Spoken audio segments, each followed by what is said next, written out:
Welcome to the Agents of the Unexplained podcast.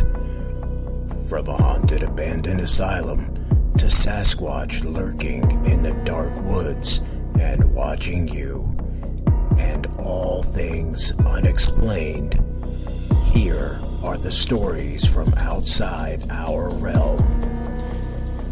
With your host, Bill Rigby.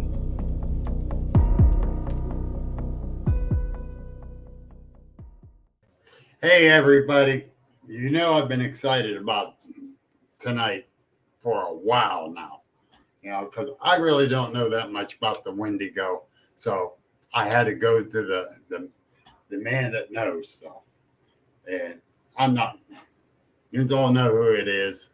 I've been saying it right along. I'm bringing them right in. Hey Ryan. Hey, what's going on, Bill? How you doing? Oh, I'm just overexcited that you are here, brother. I really am. Anytime we get to talk about the Wendigo, it's a good day. Yeah, for you. Now I'm going to learn. Oh, yeah. I'm going to give you all nightmares tonight, so I hope everybody's ready. Yes, folks, let me say this right now. It's going to get graphic. I was forewarned. So be prepared. Ryan does not pull no punches. And, oh, by the way, Ryan, here's a comment right to you from Katie Elizabeth. Hey, thank you.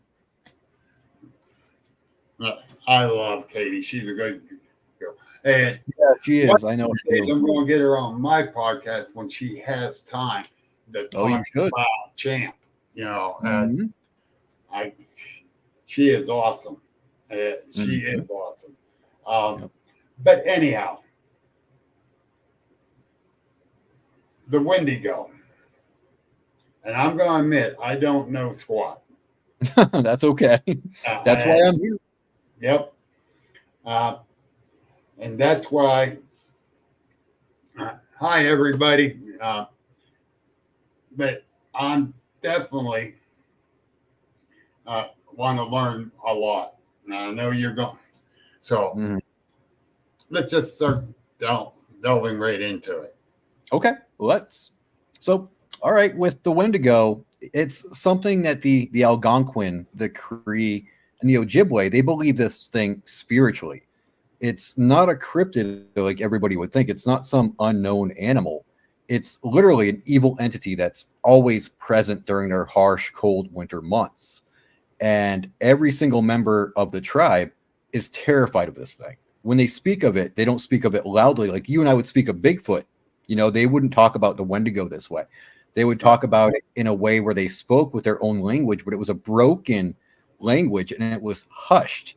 That way, the Wendigo did not know they were talking about it because they felt if it heard them talking about it, it brought them to it. So it was like, they always did it in seclusion, in secret, and they tried to be very, very careful because they didn't want the spirit of the Wendigo to fall upon their tribe.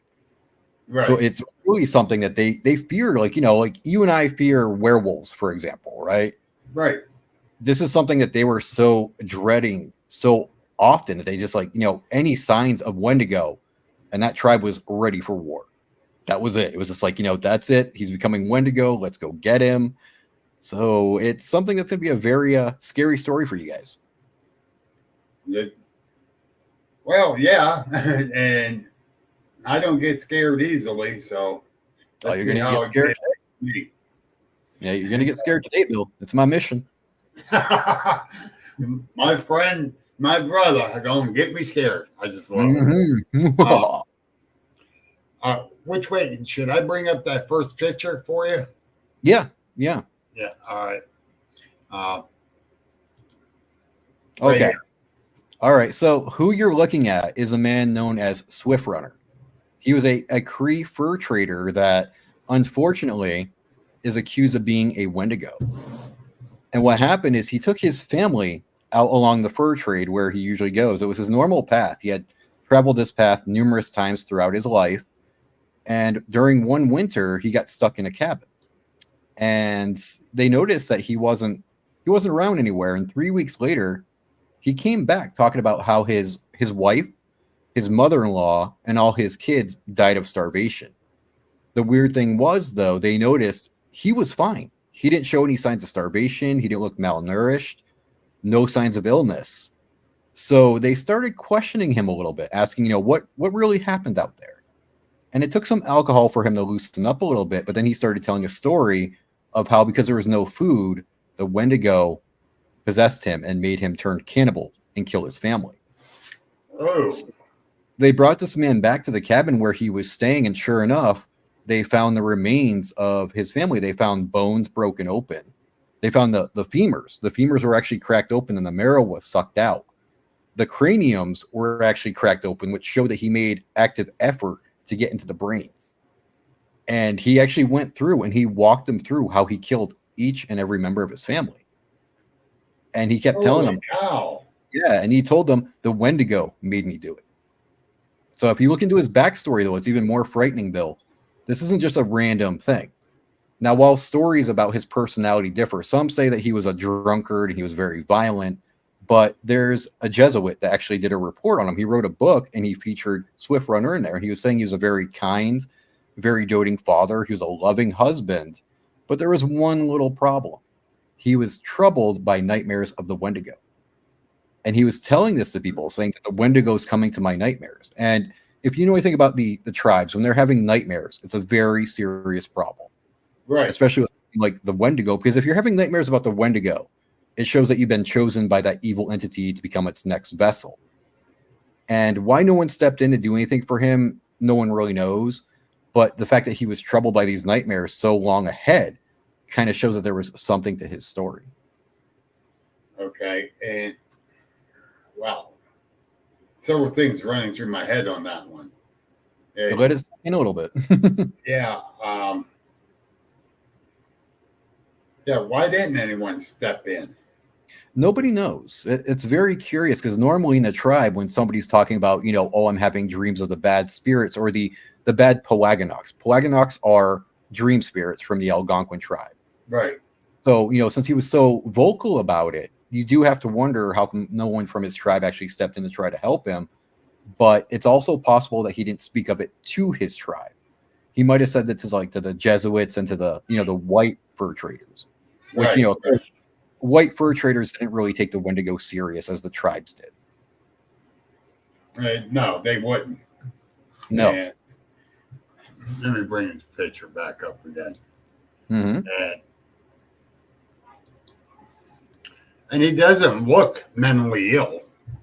No. I mean, according to that monk, the priest that wrote about him, he was a very, very kind man. He was always eager to help. And different soldiers had said that they used him as a scout. He was trustworthy. He was reliable. He was honest. So for him to do this 180 and turn into a killer, you got to wonder what happened to him.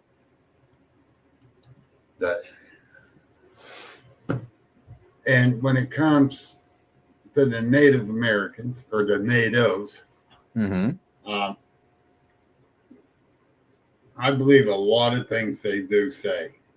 Me too. Yeah, and let's go a little bit farther into this. What did they do after? Well, they arrested him, but they did do a detailed analysis of the crime scene. And when they investigated the crime scene, what they had found was greasy fingerprints along the trees, which showed that he was kind of going crazy and smearing the fat from his victims onto the tree. And he admitted that when he killed his infant son, what he had done is he hung him from a pole and he was pulling on his feet to make him suffocate faster. And once the infant died, he feasted upon his body as well. So they kept him in prison, and he stuck to his story. He kept telling the priests and even the local law enforcement that it was the Wendigo. Did they end up executing him? They did. Yes, they did. They hung him in the gallows, and it was actually Canada's first clean hanging. It was the first time they had done that. So it was kind of a historic event in that sense, too. Oh, wow. Double history. And now, is any other ones that had stories of the Wendigo after him in that tribe? Yeah, actually, there was a guy named Jack Fiddler. I'll get onto him in a little bit. He was known as the Wendigo Killer, but he and his father actually did this. This was their thing where they learned to stop the Wendigo spirit. The reason why they did this is because Peter, Jack Fiddler's brother, had allegedly become a Wendigo as well. So Swift Runner isn't the first incident, and he's not the last. Yeah. And now, I'm going to bring up this picture here, the third one you sent me. Okay. Can you people imagine something like that coming at you? No, thank you. No. And with those fingers, bring it right back up again. Those fingers, Mm-hmm. the long nails on it. Yeah. Digging out the vital organs, the brain, whatever. Mm-hmm. Whoa, just ripping you apart alive. That would be a horrible death. Yeah. I think I have a heart attack and die before he ripped me open. You probably wouldn't even see it coming because they believe that the Wendigo has the gift of foresight. So if it's chosen you for its victim, it knows where you're going to run before you even get there. So it's almost like a Jedi in a way. It can like predict what you're going to do. It can read your mind, and it knows where you're planning to go, where you're planning to hide. And it's going to meet you there. Mm-hmm. And that's where I'm going to be. You're going to be beat me up, Scotty. You're going to be in a lot of. We're in trouble now. I'm not going to say what you said earlier, so you better say hello to her. Hi, Ashley. Oh, I was all nice about her. Actually, yes, I was hyping you up, man, as I always do. All right, and Shane Spencer's asking this one.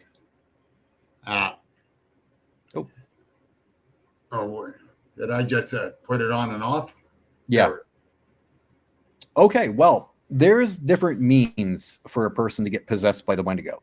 Cannibalism is the most well-known and the most popular because it's always in movies or books, but one can also be cursed. So like, say a shaman took a disliking to you. He or she could put the curse of the Wendigo on you. Another means is the nightmares. Like, Swift Runner was having nightmares. If you're dreaming of the Wendigo, they believe that your dreams are a doorway for this Wendigo to enter your subconscious. And when it enters your subconscious, it slowly starts to take you over. All right, wait a minute. So it is like being possessed from a demon. Yeah, I mean, there's a lot of similarities to that. What you got to remember, though, is when the Algonquin, the Cree, and the Ojibwe were believing in this, there wasn't Catholicism or Christianity yet. So this predates the Christianity concept of possession by a demon. But basically, that's the same thing. Yeah, well, in a way, because, the native tribes, they believe that you're at one with nature. And the Wendigo more or less breaks down to a nature spirit. I guess you could consider it a winter spirit in a way.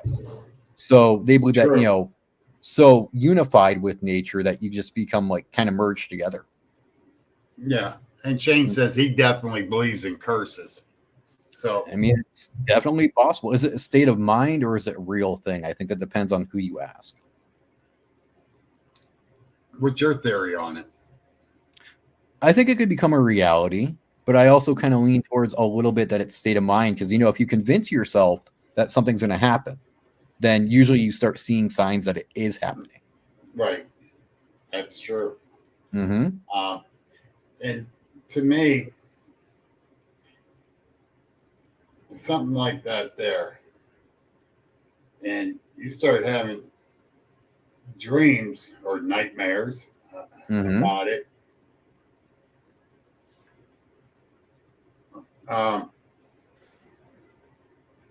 It can be, I don't know, be going asking for help from, if I was a native, I'll be going to the elders and the whole 9 yards saying, I need help. Unfortunately, the easiest way that they helped you, and the most common way they would help somebody is by ultimately executing them. because they believe that, once the Wendigo had taken hold, your humanity is gone. Right. They would usually use fire, and they'd burn your body and they'd dig your heart out.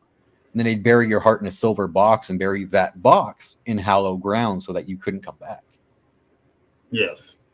And Shane goes, it sounds like Wendigo and Dogman are connected. Not at all. Not at all. They are two completely different entities. Dogman is more, it's flesh and blood, more or less. And even if they're interdimensional, and that's a possibility, there's still no direct connection to Wendigo. Because if you look at the description, the Wendigo is a human being that becomes very pale skinned or even black skinned. And they start chewing on their own lips and chewing on their own fingers. And they grow very, very thin and very gaunt. And their nails start to grow from their fingertips, and it looks like bear claws. So it's not like they look like canine in any way. They don't look canine at all. They look more like a ghoul, or almost like a zombie in a way, I guess you could say. Josh, that kind of answered your question in there. But Brenda goes, possession is very possible. And I think it's... She is a ghost investigator, researcher, so she knows about this stuff. And so, yeah, I do believe possession is very, very possible. Right. And, something that adds a little bit more mystery to Swift Runner is after he was executed, historians don't know where his body went. Some stories say that he was actually buried at the fort which he was executed. Other stories say that, his tribe came and took it away. And other stories still say that the tribe took it away, quartered his body, dug out his heart, and buried different body parts across Canada. Yeah. Mothman 46. If Robert Piggy Pigton sold you human meat on the slide, could you become an accidental Wendigo? If you're enacting cannibalism, why not? And hi, Mothman 46. And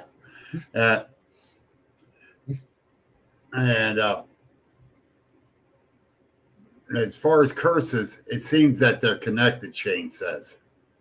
Well, see, Dogman doesn't really have much to do with curses, though. You're thinking werewolves, okay? And yeah, there is kind of an interbreeding between the werewolf from European lore and the Wendigo lore. It's because Europeans went to Canada and they settled along that territory, so they took their folklore and bred it with the Native American folklore. But other than that, there's really no connection between the Wendigo and the Dogman. Yeah. To me, like you're saying, the Wendigo ain't actually a cryptid, where a Dogman is. Mm-hmm. Right. I mean, the Wendigo I would place more in a paranormal category. Right. Because I mean, if it's an entity, then right there, it's not a cryptid at all, because cryptids are purified, undiscovered animals. So yeah. Ashley, you're about right there. Yep. Sorry, I had to throw that one in there because I got to agree with her. I knew it the minute I saw Mothman 46 and Ashley in the same chat. I was like, oh, here comes trouble. Yep. Guaranteed. Guaranteed. I knew it. But my hands are going to be full in March when Ashley's on the show. Oh, she's going to blow your mind. He's going to be out there. Oh, we're in trouble. Oh boy. Yep. I'll be in chat too. So, you better be helping me. I need all the help I get with those two.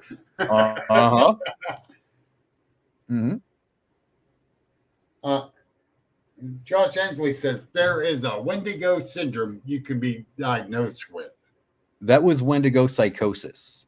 And when they first actually came up with that term, Wendigo psychosis, it was culturally exclusive to the Algonquin, the Cree, and the Ojibwe. So they got that from, what they heard from the tribes of how somebody becomes a Wendigo. Right. It was their way of kind of describing when somebody was obsessed with cannibalism. It's kind of a generic term, and I don't think it's a really fair thing to use. But, it's their way of dismissing the tribal beliefs, and I don't think that's okay. Yeah. I don't either. Oh, here we go again. Here we go. I'm going to put it on the screen. Wendigo versus Skinwalker. You know who wins that fight, Mothman 46? I do, because I get to witness it.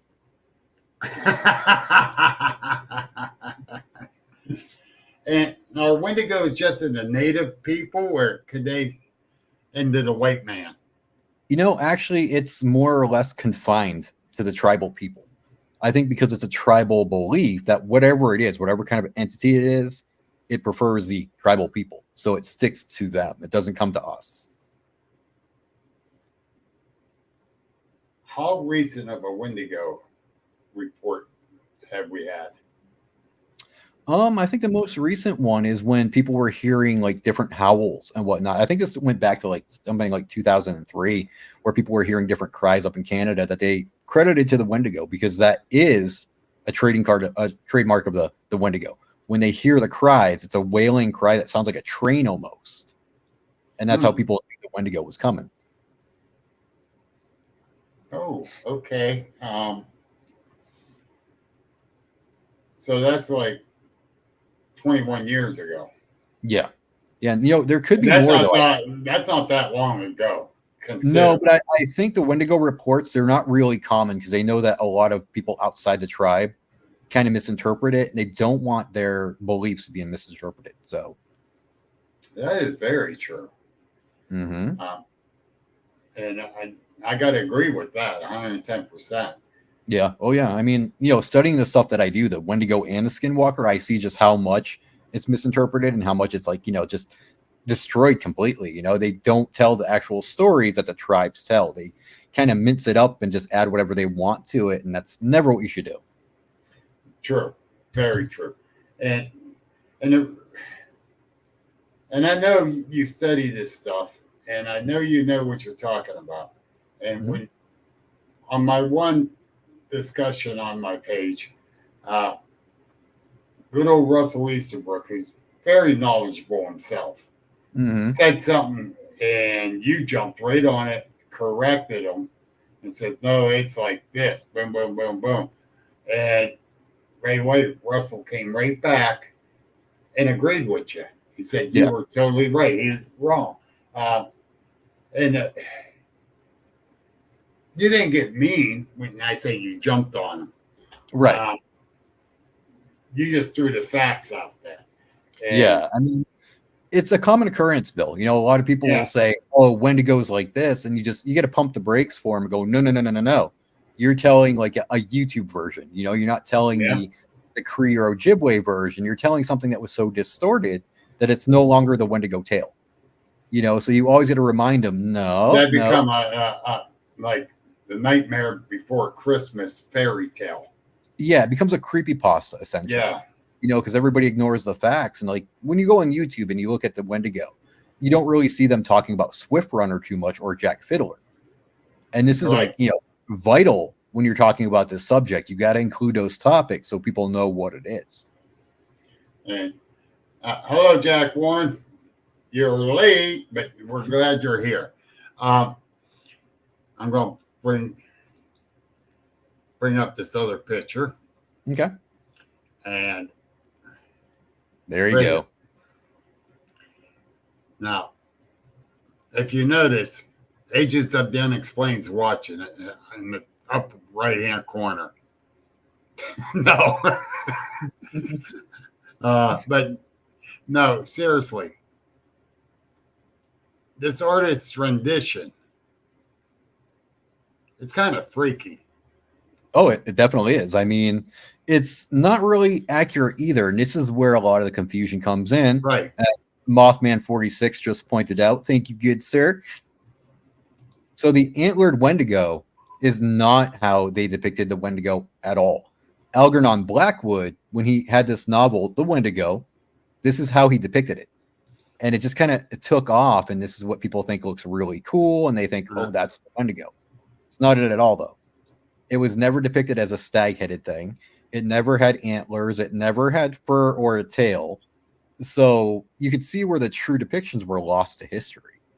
Right. But we get so much of that. Mm-hmm. You know, like with the Bigfoot, Right. it's like the movie. A lot of the pictures that you see are like the movie. Uh, um, that, oh man, we just hit a Bigfoot. We're taking him home, feed him dinner. Yeah, okay. Like Harry and the Hendersons. Yes. You see a lot of them drawn like that. Yeah. And I'm sorry, the one I saw did not look like Harry. No. Well, I mean, that goes to show Yeah. you the impressions that what other people say have upon others. Like if somebody says, "Oh, I saw a Bigfoot that had blonde hair and went like this," pretty soon you're going to have other people going, "Oh yeah, I saw a blonde haired Bigfoot too." I mean, if you ever notice that, it's almost like a domino effect. Right. It is too. And Mm-hmm. the thing is, yes, there's a white Bigfoot up in central Pennsylvania. It Yes. has been spotted. Yes. Yeah. But not everybody has seen a white Bigfoot. And that's actually kind of perplexing, though, if you stop and think about it. How would a white-haired creature not be more noticeable? I mean, especially during like summertime. I've been asking that, and especially in the summertime. But as a hunter and living up around the Chestnut Ridge, thanks, Ed. There were several albino deers. Okay. And you actually didn't see them till all of a sudden they just popped out. Okay. So I can understand the not seeing 7, 8, 9 foot tall white Bigfoot. I can see that to a degree. All right, wait a minute.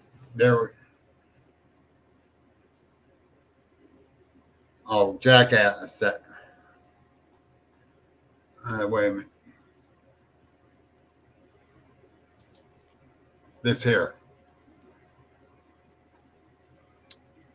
Yeah, I think like Ashley said, that was from a mockumentary.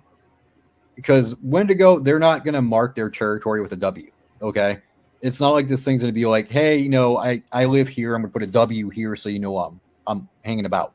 It's not what the Wendigo does. The Wendigo is very quiet until it wants to make its approach, which is usually only during the winter, which is why I say it's a winter spirit, because during the summer or fall, they don't really talk about a lot of possessions, but during wintertime, that's when they're so fearful about it, because that's when starvation is more prominent, when illness is more prominent. This is when people are more desperate. So it's like the Wendigo entity fears off of these things. Like it fears off the desperation of people, and it feeds off their fear. It's almost like the fear is a that bait. Could be too the lack of food, lack of energy, and they're worn down, and their minds can be working different. Yeah. And Ed Odell came in late. We'll get to your question in 1 minute, Ed. Okay. So it could be just the mental thing of the people. Oh, it very much is. It definitely is a play on the mental conditions of the people during the winter, because they're so used to winter bringing the harder times. So it's almost like they're predisposed to it. During summer and fall, they're kind of like, things aren't so bad. But once winter's approaching, that's when they really start getting very, very concerned. Yes. And since Ed came in late, we'll get to his question up again. Okay. You already answered, but let's go with Wendigo and Skinwalker. Totally different. Totally. Yeah. The Wendigo and the Skinwalker are completely different in multi ways. Okay. The Wendigo is Cree, Ojibwe, and Algonquin. Okay. Skinwalker, or the Yinaradushi, those are Navajo. And it's going to tick a lot of people off that I'm saying this, Bill, but if it's not on Navajo property or Navajo land, it's not a Yinaradushi. Okay. So you guys can say, hey, I'm way over in Boston and I'm seeing one. No, you're not. Okay. They have to have 4 sacred mountains. It's important that they're near the area of the four sacred mountains. If they're nowhere near the four sacred mountains, it is not, I repeat, is not a Yi Nararushi. And yeah, so and right before you come in, Ed, we said about the Dogman and the Wendigo.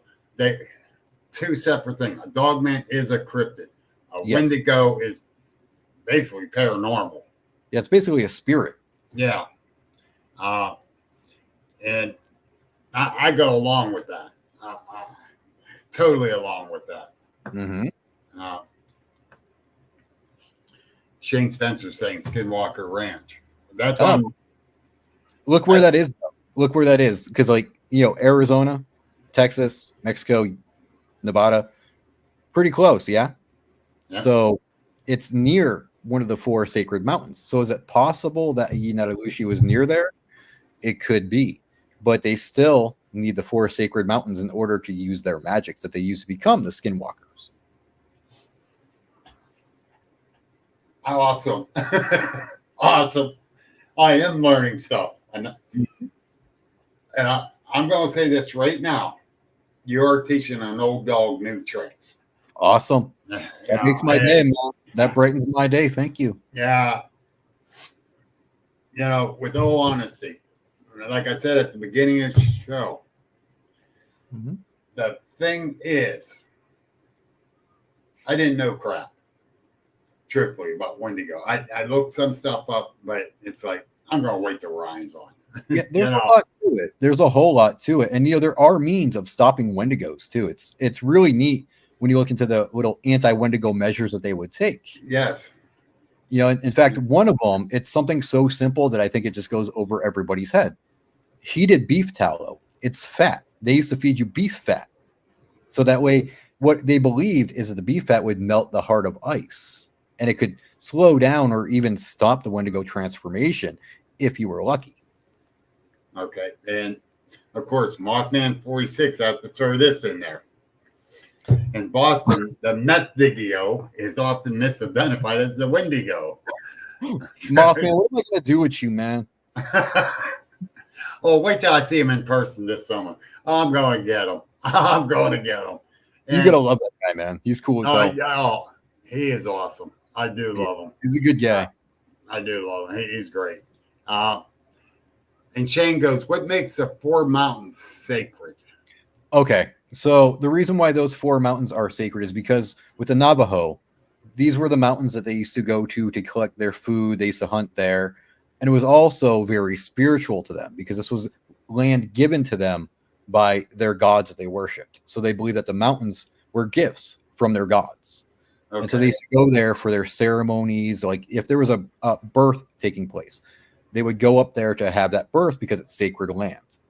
And with the Yi Nararushi, the Skinwalkers, they would use those sacred mountains because it was a way to kind of conduct blaspheme against their own religion. That's what a Yi Nararushi does. It creates chaos and disorder and insults their own people's religion. So they would use those sacred mountains to, mess with the religion.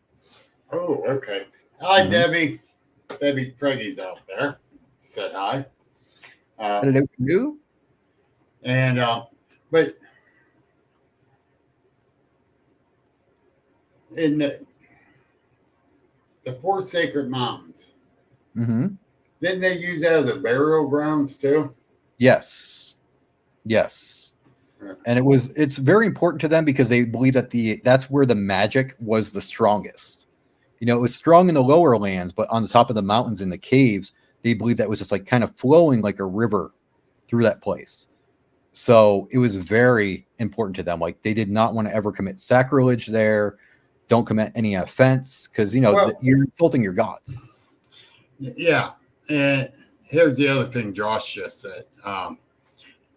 No, he's not saying only exists in the sacred mountains, around the sacred mountains. Around them. Yes, around them. And it's very important. It's very, very important. I mean, people want to downplay how important the four sacred mountains are for a skinwalker. But if you speak to any Navajo, they're going to tell you that's like the main ingredient. They need that. Without the four sacred mountains, they can't conduct their black magics. They can't conduct their ceremonies. They can't do the chanting. So that means they can't take those pelts and turn those pelts into the magical hides to transform. So without the mountains, you don't have a skinwalker. Yep. Exactly. Mm-hmm. The Pet Cemetery. Oh my God.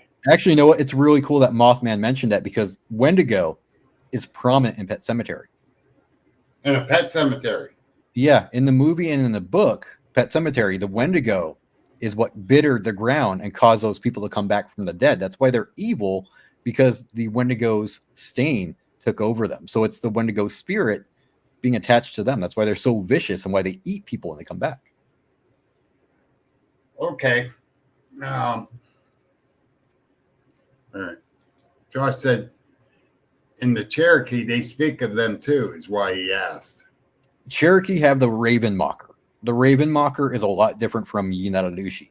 Okay? Yinatalushi, exclusively Navajo. Okay? No other tribe uses that word. So the Cherokee have their own version of the Raven Mocker. That's what that is. And the Raven Mocker is a shapeshifter that stalks those who are about to die. So while they're similar, they're not the same. Well, do they transform the same? No. The Raven Mocker usually takes on the form of, like the name says, a raven. So it's like a bipedal bird-like spirit that's haunting these people. Whereas I've seen a picture of that. The Yinatalushi, they look like you and I, but they collect the pelts from certain animals. And it's not just every animal out there, Bill. It's certain animals. It's the predatory animals that are important to the Navajo religion. Because, these animals are held very, very sacred to the Navajo belief. So when a skinwalker kills them and wears the pelt, again, it's a slight towards their religion and their people. Whoa, okay. Mm-hmm. And Shane says he's learning a lot from you. Hey, you ain't the only one, Shane. Awesome. Why do you think I brought him on? He's our school teacher without a roller to slap our knuckles. Yeah, I knew one of those. If he picks up a roller, we're in trouble. I have one anywhere around me, so you're good. Okay. Yeah. You know what? A lot of the pictures I've seen, he's right. Yes, correct. That's part of the thing when the person becomes the Wendigo. They become very gaunt, very emaciated, very thin. And it's supposed to kind of be like a representation of how they're going to constantly be hungry. So no matter what they eat or who they eat, it's never enough. They're always going to be constantly looking for more food, more prey, more victims. And it's never ending for them. Which is why they go into that madness, because they're so starving. No matter what they eat, it's not enough. I got a real dumb question, but There's no dumb. thing as a dumb question. What's the best book on the Wendigo? Easily, The Wendigo Lore by Chad Lewis and Kevin Lee Nelson. That is the best book you can get. Okay, because I got to get it. It's so great, man. I mean, it helped me so much in my research. Chad Lewis and Kevin Lee Nelson, man, they're amazing in that book, dude. They just do such great work. How did they get all their information? Did they get the hard work, man? They did the legwork. They did the actual did they bring them off the reservation to talk about it? No, they went to Canada, man. They actually went to the place where, Swift Runner was executed. They went to the places around it. They started looking into the different libraries. So they did the hard work and they, the actual research, like more of us should do, actually got out there and did the thing. Exactly. Do the research. But like you said, the natives did not want to talk about them. No. So that's where I was going with. Did they take them off the reservation to talk about it so they don't go up to the reservation or anything? Or No. I mean, they knew where to look and who to speak to, and getting a native to speak about the Wendigo, it's like getting them to talk about a Yinatalushi. It's going to be really difficult. Let me tell you, I can say from experience, yeah. It's Yes. And I had an aunt that's full-blooded Indian Seneca tribe princess. Her dad was chief of their tribe. Okay, so you know what I'm talking about. Yes. The to get them to talk about anything. And I was young back then, so I didn't really question too much. Mm-hmm. And they didn't live near us, or I would have picked her brain as I got older. Right. But she passed away now. She passed away Oh, I'm sorry. several years ago, and that breaks my heart because I so want to talk to her about this stuff. You were in a good position there, Bill, because of your family. You know, they're going to Yeah. down these stories to family, so you were really in a prime position there, man. Yeah, and I screwed up. I'm a little jealous of you. I'm not going to lie. I'm jealous. I screwed up. I should, but they didn't live close to us, and we only got to see them once, twice a year. And Okay. so me and my cousins were outside playing instead of me in there talking to her about this stuff. 'Cause I was young. You missed the wealth of knowledge right there, my friend. Yeah, I know it, and I still kick myself in the ass, and that ain't no lie. Wait. Saying Wendigo in the English sense shouldn't curse you like saying it in the native tongue. Good point, Mothman. All right, yeah, that is a good point. Because I'm going like, how do they? Man, Tim Gayert wants to know: does the Cheyenne have anything like it? They do. It's called the calf killers. Actually, it was known to hunt like bison and deer, but it would always kill the babies. And they kind of likened that to the Wendigo in a very weird degree. So, A slight degree, you mean? yeah. Okay. Yeah.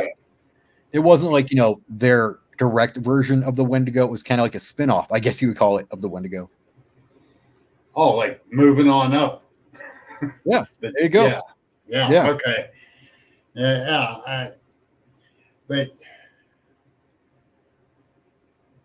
the Wendigo still is the most terrifying.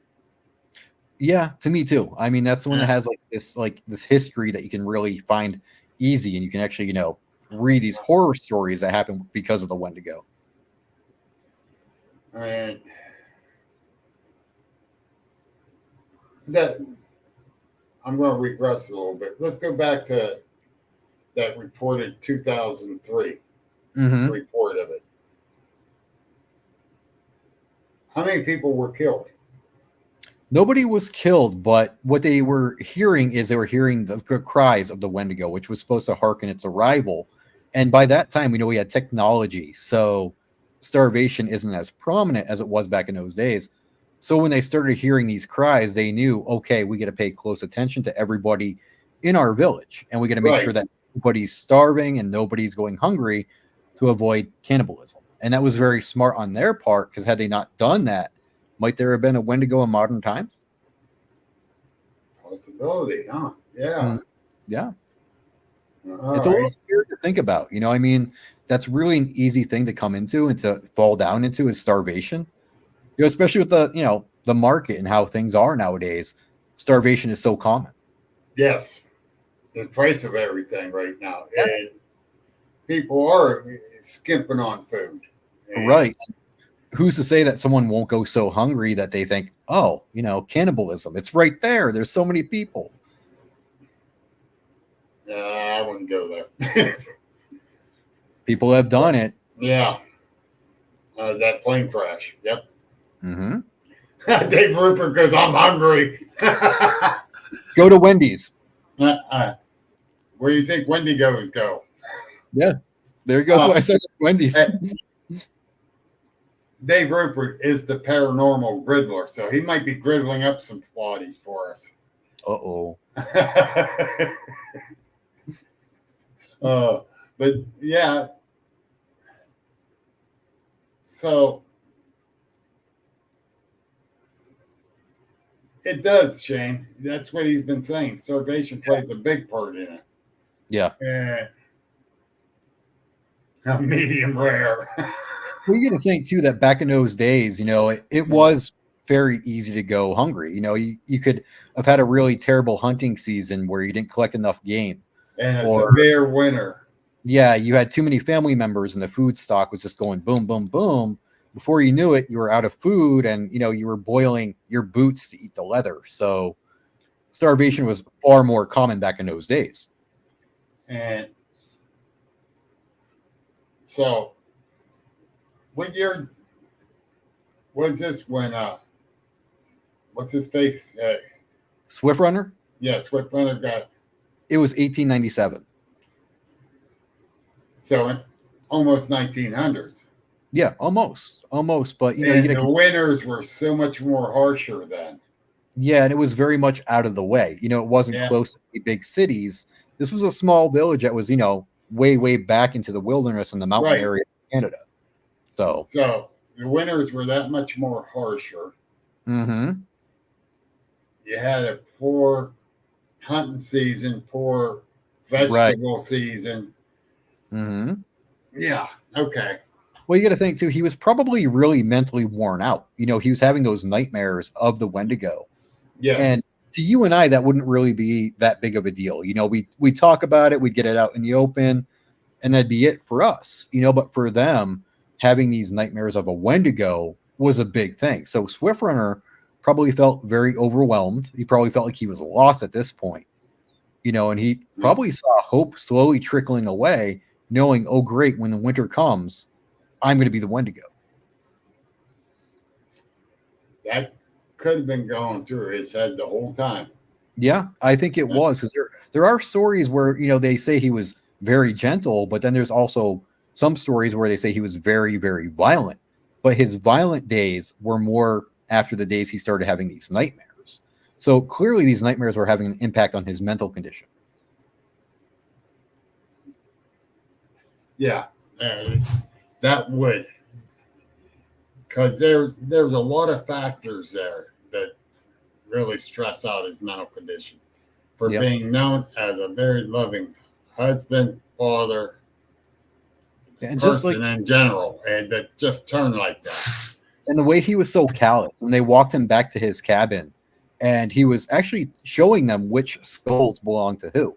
And he was doing it in such a way where he would pick up the skulls by the two eye sockets, and he'd kind of wave them around. And when he grabbed his wife's skull, he was waving around and he was saying it with a chuckle, "This was my wife." You know, he just kind of tossed it down and he would pick up another one saying, "This was my mother-in-law." You know, so he was kind of taunting them with how he was saying it. I might be laughing more if it was my mother-in-law. Right. But I mean, it's kind of strange, you know? Oh, Jesus Christ. Mothman 46, stop.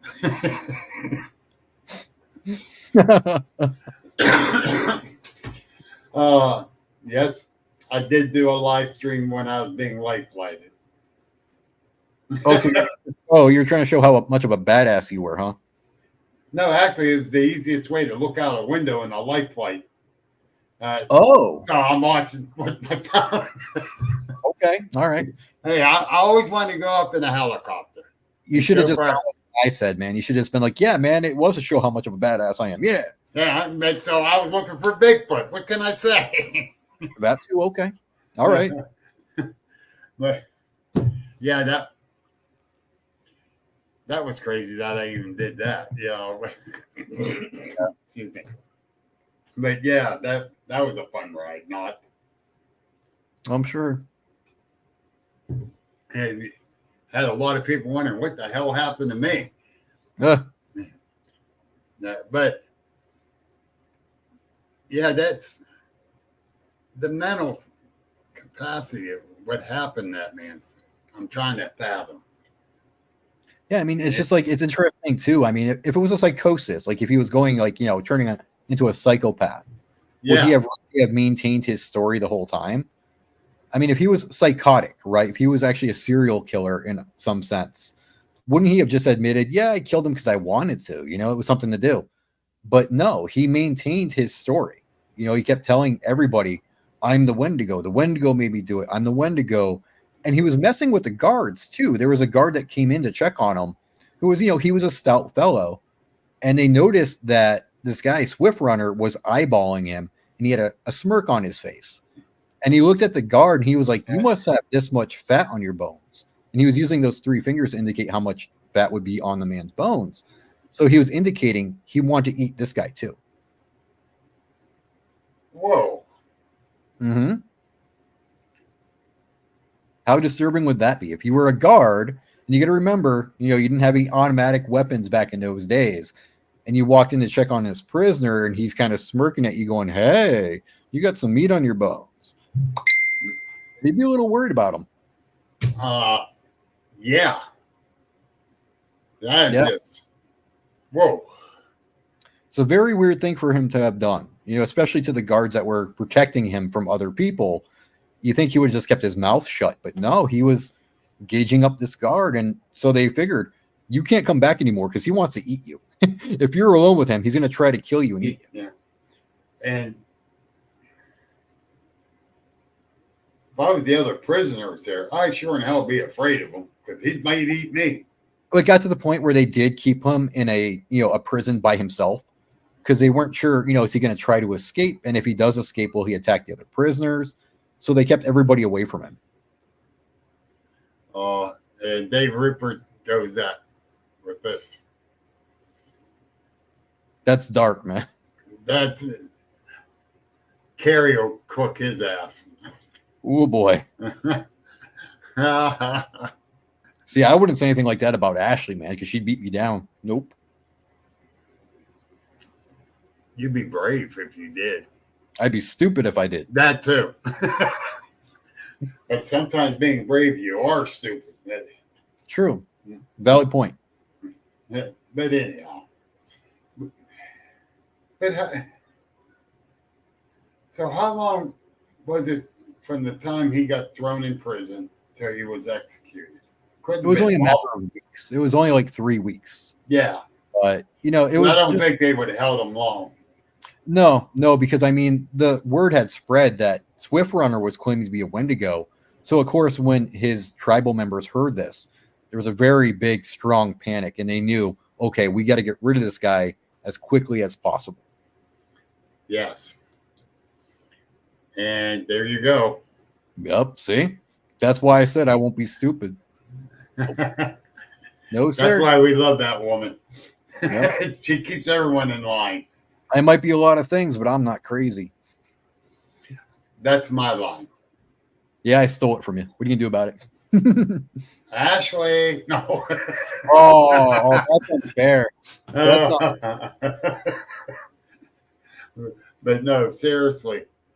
And Dave says he's brave and stupid. Oh, Jesus. But yeah, seriously, you wouldn't think they would keep him there long, or keep him alive long, especially after confessing.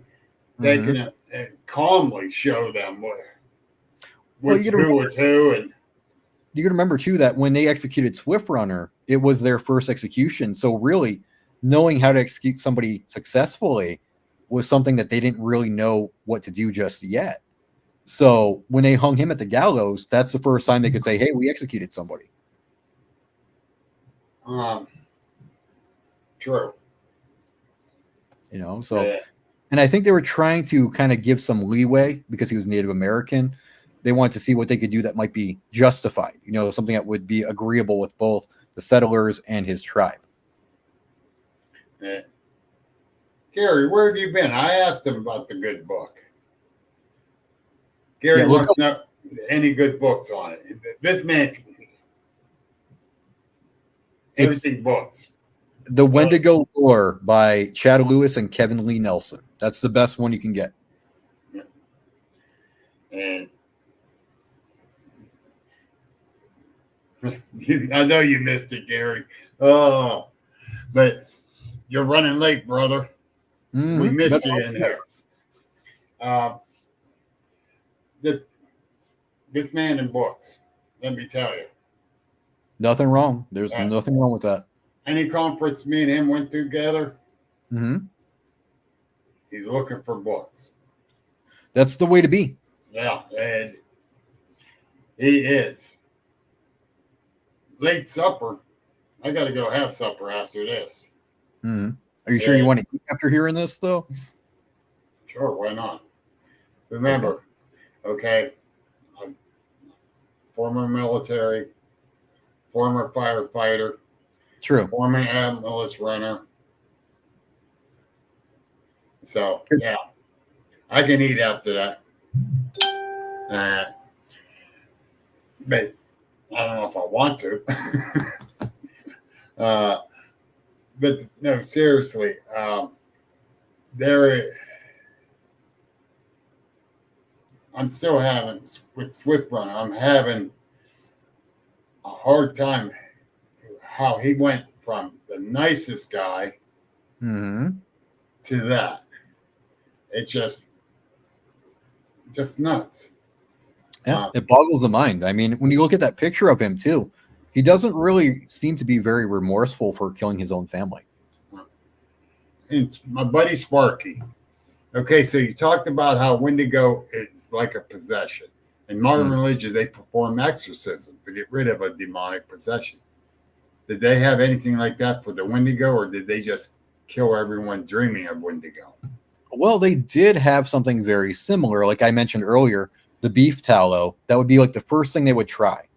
And if that didn't work, they would try shaking tent ceremonies where they were really trying to pull the Wendigo out of you. But in most cases, they would call that man Jack Fiddler. He was a chief and a shaman that said he knew how to take Wendigos out. But most of the time, the people he tried to do the exorcisms on did wind up dead because he would beat them down physically. He would get violent with them and try to beat the Wendigo out of them. Whoa. He killed 14 people doing this. Yeah. So I can understand the mother-in-law. I can understand that. But your own kid? yeah. Oh my God. Just the fact though that he talked about how he killed the infant, how he tied it to a branch or a pole and he was pulling on its feet, to make it self-destruct. Yeah. It's like, wow. And he said it with glee when he talked about how he did it. He had a very obvious grin on his face, and he was talking about how he cracked the skulls open and how he broke the femurs and sucked out the marrow, and he was just very happy, very nonchalant about it. And Sparky says, yeah, so very similar to an exorcism. Yeah. Yes. That's just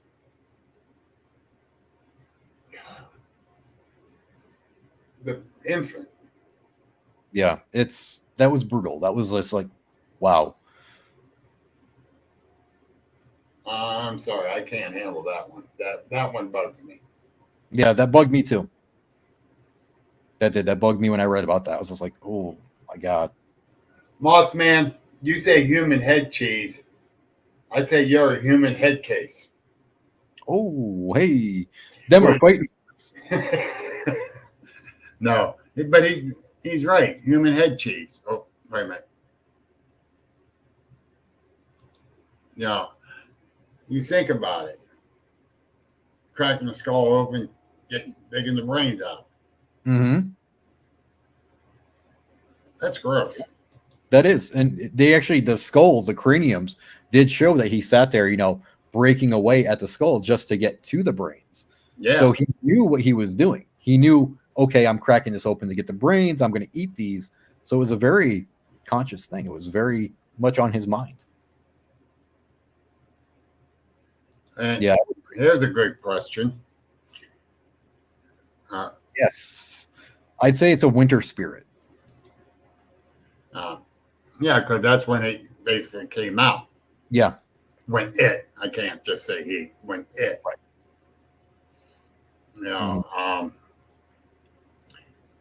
And that's when, that had to be every time they showed up. Oh, yeah. Because you don't hear it in the summertime, springtime. No, they start getting more scared about it near the fall. And as it gets closer and closer to winter, that's when the fear really begins to set in. Okay. Jeez. It's scary stuff. It's not really a fairy tale that you enjoy. It's a very dark fairy tale. Shane wants to know who named it the Wendigo and how did it get that name? Well, nobody really knows. I mean, it's the Wetiko, Wettiko, is how the Algonquin and the Korean Ojibwe said the word. But I think Wendigo is more just like an English translation from that. And how they got the actual name, I don't know. There's got to be a meaning behind it, but nobody knows the true meaning. Right. Sandy, want to know, did the Wendigos have a specific job when they turn? Yeah, just eat. Yeah, Eat humans. Find prey, find the humans, eat who you can, and keep eating. That was basically it. And did they just kill at random? Whoever they could get their hands on. It really didn't matter to them if it was man, woman, child.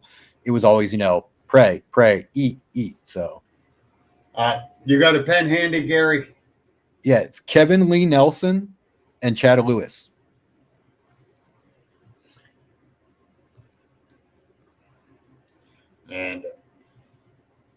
And I gotta get the book too, Gary. You guys won't be sorry when you get that book. You'll really enjoy it. Yeah, that's gonna be interesting. That really will. No, you're welcome, Gary.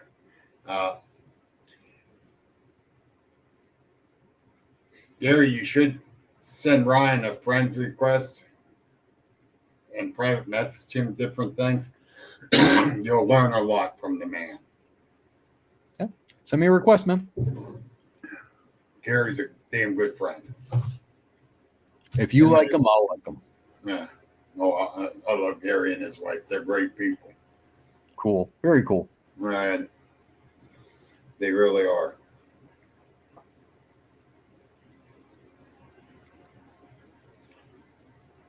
Well, Shane said maybe the Wendigo name came by form of an exorcism. That's a good theory. That's a very good theory. It's possible. Like he said, Shane, no one really knows. Yeah, it's one of those things where I think that's one of the secrets of the origin that they won't give up to people because they don't want people to know where it came from. And I think that has something to do with maybe they fear if we know where it came from too much, we might provoke it. Exactly. Mm-hmm. And that's the thing. They share enough of the knowledge of it, but it's like the U.S. government. They're holding back a lot more. Let me tell you, when I started learning about the Yinaralushi from people, oh, wow. Talk about hard work. They made me earn my stripes, that's for sure. Yeah. Yeah. And, that's the thing. They get them to talk about stuff like that. Mm-hmm. You're really pulling teeth. And I'm talking a full set of dentures worth. Mm-hmm. Yep. So. And Tim Gayer said it was forbidden to talk about, and that's why it's not known much about it. Correct. He's 100% correct. That's the Native Americans are good for handing down from generation to generation. Yes. But do they share it with the outside world? Not too so much. No. I mean, it's like their music. The chants they do, those are very important to them. And they don't like outsiders to hear those, and rightfully so. That's for their people, and it has special meaning to them. And I don't think outsiders will fully understand the meaning behind it. Exactly. And Josh asked, so if today someone is possessed by a Wendigo, are they going to try exorcism? Probably. Yeah. They stick to customs. And Jack Fiddler, the guy who was the Wendigo killer, he was part of their tribe. So if someone were to get possessed, I'm sure they would follow his methods and do what they feel they have to do. Yes, exactly. And Sandy just said I didn't want to say because I didn't want to get you in trouble, but no, that's true. I'll say it. The whites are not trustworthy. Spot on. They're not. It's proven for decades, a lot of decades. Oh, yeah. And you can't blame them. No. with all honesty, me and my brother, we went out to play cowboy and Indians several different times with the neighbor kids and growing up, and they were the cowboys. We were the Indians. Okay. Because of my aunt. Mm-hmm. So Yeah. and I did some research on the Indians, not enough. And like I said, I wish I got to talk to her more. I really do. That's why I said you should talk to William Nighthawk, because that man knows a lot of stuff. And I'm going to get a hold of him. No, definitely. And I feel very, very honored that William opened up to me the way he did. So, and I'm dropping your name when I go get a hold of him. Go right ahead. Thank you. He considers me his brother, so go right ahead. Okay, definitely. Mm-hmm. Because there is so much to learn. Yes. And some people don't believe I do this to learn, not for fame. I learned so much this evening. Mm-hmm. My head's still kind of spinning. That's what my goal was, man. I wanted to give you guys a lot to think about. Or should I say something to chew on? Oh. Smart ass.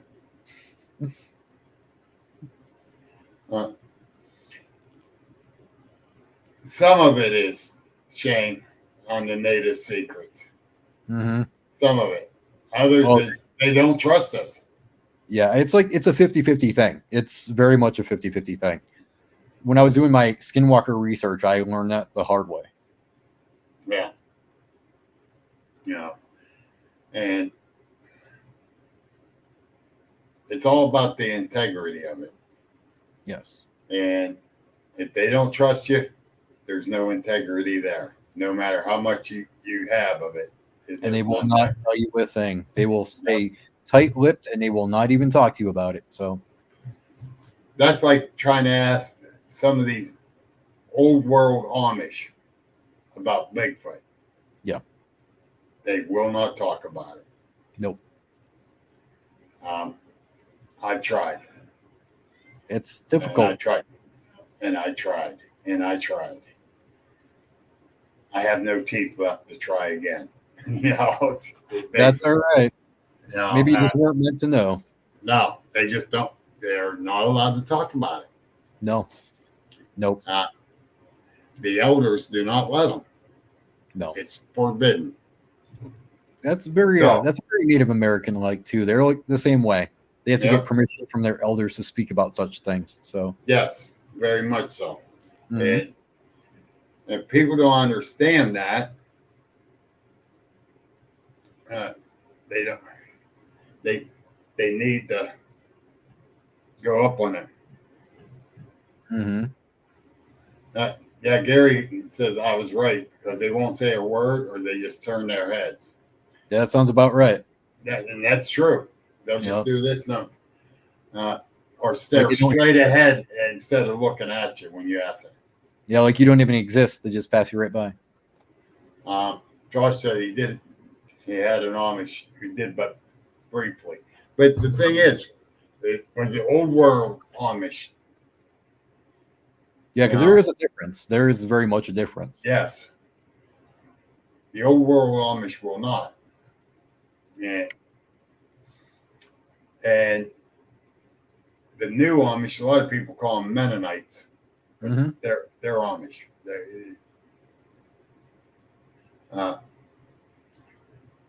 And plain and simple, they're falling more in the Mennonite circumference of that religion. But because they'll still use power tools. Oh, okay. They use generators to run their coolers at their Amish stores. Okay. They do use propane light, which is fine. Right. There's a whole clan of them down there where I used to live in Indiana County, Pennsylvania. And the one that worked on lawnmowers and chainsaws and all that. Mm.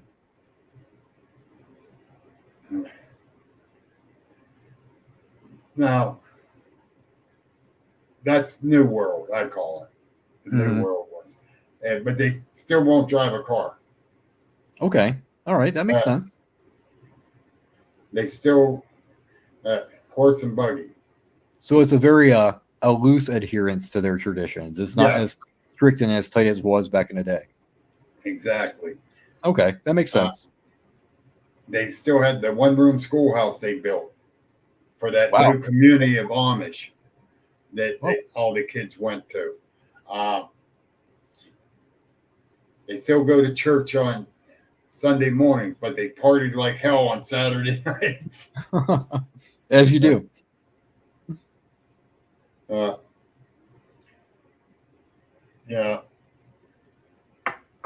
I can understand that. Mm-hmm. And I did watch locally. And right on the Lawrence-Mercer County line on Route 18 in Pennsylvania here, where two Amish just got done working and they were racing up the road. Horse and buggy race, yes. As I was going the other way, I pulled off to the side and I saw what they were doing from a distance. I pulled off to the side, watching them flying past me. That's kind of cool. Yes. Funny. It was funny. It's like, oh shit. Where's a state cop at?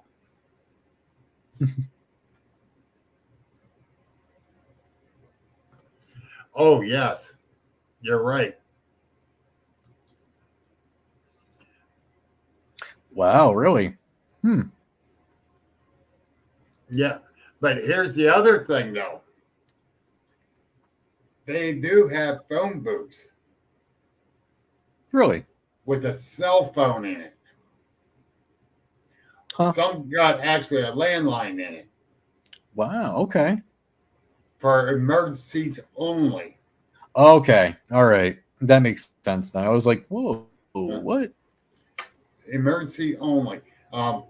When me and my wife was living down in Indiana County, we're going out 259, and right past the Amish store, there's this looked like an outhouse up near the edge of the road, but in the tree lines.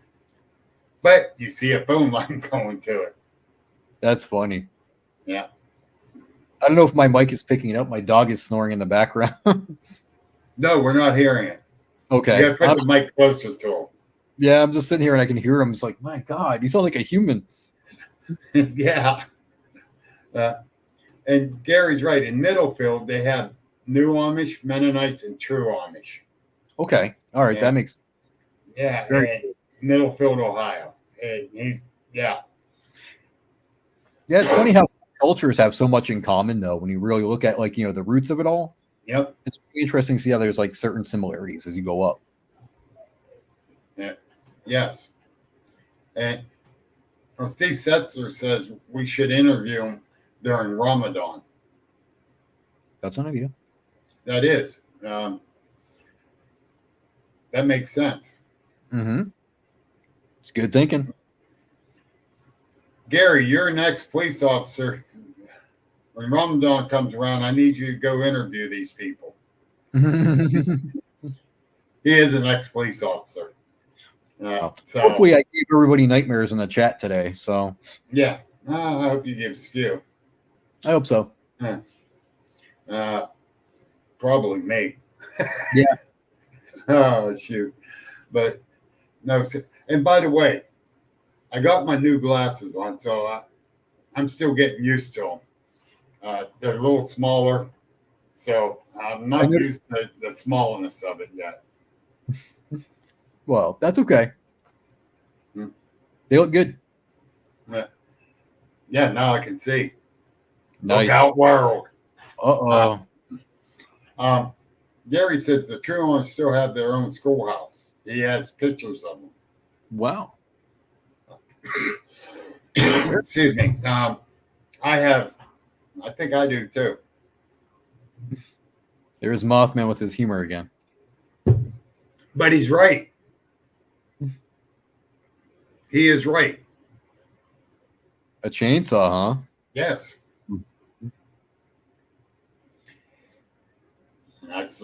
It got videoed. That's funny. He was in a movie. But hey, Dave, I'm going to be dead honest. Dave is a hell of a great researcher, hell of a great guy. Mm-hmm. And the stuff he makes is awesome too. Very cool. He got it going on. I mean, he does. And him and his wife both love to get outdoors constantly. They live up in the mountains.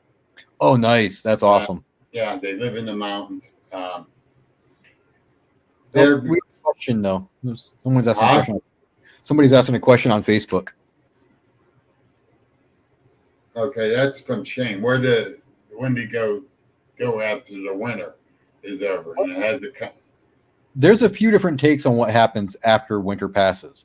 Some believe that the spirit of the Wendigo, it takes the human it was attached to, and it goes into Lake Wendigo, which is a place in Canada. Others believe that after winter passes, that Wendigo will perish. He'll start to die off. He'll lose his strength and his energies, and he'll just dissipate. That means the demon dissipates. So how would it come back? Well, pretty much what it is that demon going, okay, I had enough of this vessel, so I'm going to go away until next year. It's almost like Santa Claus. See you again next winter. Bye. All right. Okay. That makes sense. Mm-hmm. Where the demon's leaving the body. Yes. Because it's dying off or whatever. Yes. Yes. All right. I can understand that. So that's why I keep telling people, see, the Wendigo's not a cryptid. Yes. You know, if it's an entity, then it's definitely not cryptid at all. So that once a person turns, can they go back to being human? No. It's basically like all hope is lost because the transformation of Wendigo is very rapid. You know, so if they can't stop it with the beef tallow or the shaking tent ceremony or even their version of an exorcism, then no, nothing can be done. And Steve asked this too. Here we go. Do we feel they travel in the cold because it's easier for energy to move in the cold? That's a possibility. Or it could be that there's just something that entity needs during that time of season. Maybe it's just like, I don't know, the energy from the land is like so filled with the fear and worry that it can only move about during the cold seasons. Yeah, because they're too busy in the spring, summer, and fall. Mm-hmm.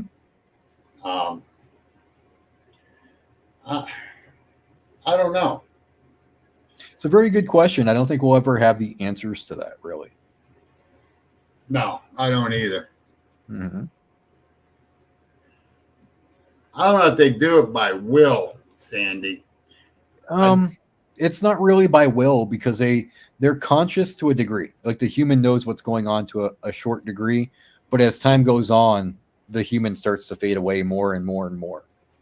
I mean, there might be like a little morsel of that human left by the time the transformation is done, but it won't be enough. It won't be where they recognize you when they're talking to you. It's just they're more bestial. They're animalistic at that point. Yeah. That's like with him. Yeah. One of the nicest guys, as Ryan put it, loved his family, did everything for the family. He was a fur trader. Everyone considered him a great guy. Mm-hmm. He wiped out all those people. Yeah. He just one day decided, I'm going to eat my family. That was it. And he kept saying he's having those nightmares of a Wendigo. Yeah. Yep. Yeah. Another disturbing thing about him, though, is they noticed that when he was in prison, he took a very unusual interest in some of the orphans that were nearby. He was actually trying to like talk to them and say how he had this really beautiful cabin, he would take them there. So a lot of the tribal members were like, "Oh, he's trying to feast on these kids." Yeah. Okay. All right. Mhm. And Sandy goes, so then they are just a animal. Well, not animal, not animal. They'd be No. savage. They were Yes. very savage. There was no humanity left. It was just complete savagery. It's the primordial basis of all humanity. Where like we don't have any compassion, any understanding. You can't bargain or reason with them anymore. They're just not there. That's the And thing.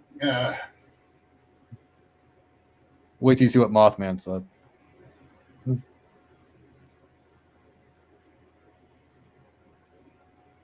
I'm not even acknowledging that one. I'm so gonna get even with you, buddy. I'm That was so good, gonna Moth. get even. That was good. That was good.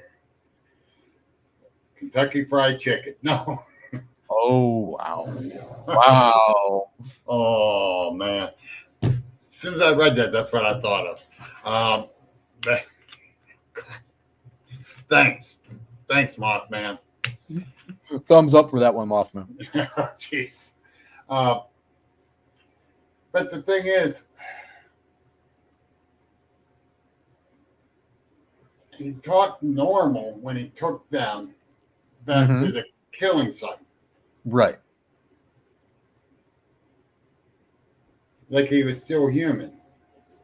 Well, I mean, was it really normal though? I mean, the way he was talking with glee when he was holding up the skulls. You know, is that really normal, or is that the Wendigo kind of taking hold a little bit more? Because I mean, he had a grin on his face, and they said that he spoke with a chuckle in his voice, and he just stuck his fingers through the skull holes. He was like, "This is my wife, and this is my mother-in-law."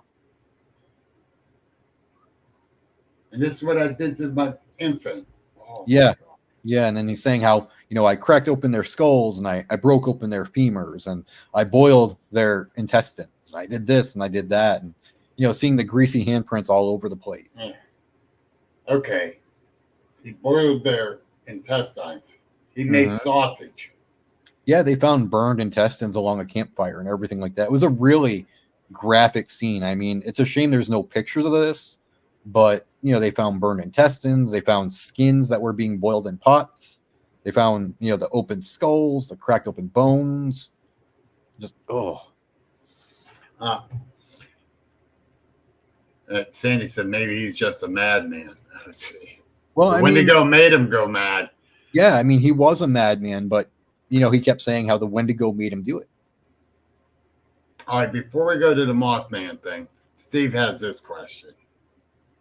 Do we feel that the orbs could be the unbodied vessel they use when on a hunt for a soul? That's definitely a possibility.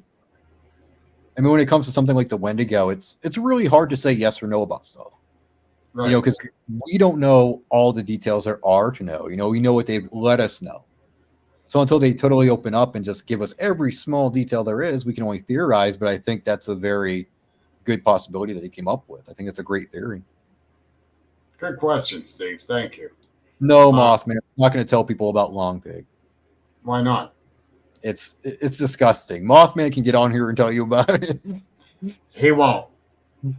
I try to get him on my show. He won't come on. But other ones asked me to ask you about Long Pig, and I kind of forgot. So, okay, well, they say humans taste like pork. That's all I'm going to say. Cork. Yeah, just leave it there, So if humans taste like pig, kind of take Long Pig and pork, and you'll see where he's going with this. Baby back ribs. Oh. But here, right here. Wow. Gary. Yes. Yeah. That's brutal. Wow. Yeah, well, he'd like to keep her around, I guess. That's why he collected her bones. Well, I guess he wants to make sure she didn't have a compassionate bone in her body. Oh. Now these jokes are getting bad. Now we're getting dark, man. We are getting morbid. Yes. Oh man. And yes, Sandy, there is more than one. You know who can Speaking tell of you all? Mothman, Sandy, March 6th, Ashley will be on. She will tell you about the Mothman. Oh, yes, she will. She's going to blow your minds, guys. Yes. Thanks, Steve. We appreciate that. Ryan always brings the best out. I try. And Mothman, you're on. But yeah, Ashley be on, and she got a wealth of information about the Mothman. Oh, yeah, she does. And the only reason she is with Ryan because he got a shiny hiney too.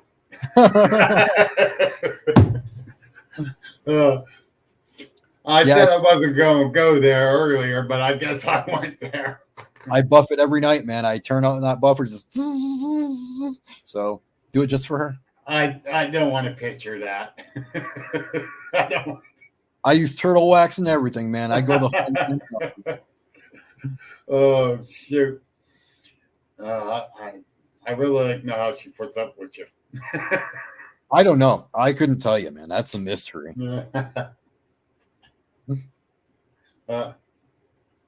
And getting a lot of compliments too, Ryan. Oh, good.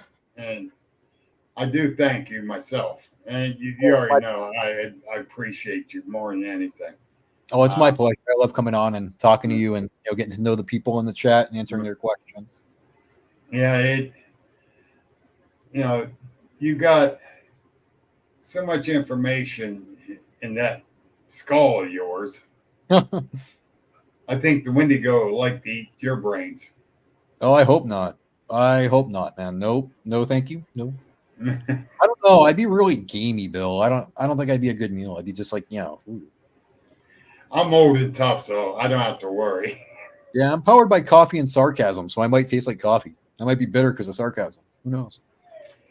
Well, I don't have to worry about nothing. I got the doctor on my side. Oh, see now, wait a minute. That's marinade. Dr. Pepper's marinade. Be careful. No, you're totally wrong. All right, trivia fact. What's the top 2 highest caffeinated pops out there? Or soda? Depends on where you're at. Mountain Dew's got to be one of them. Okay. And I would have to go with maybe the old school Joke Cola.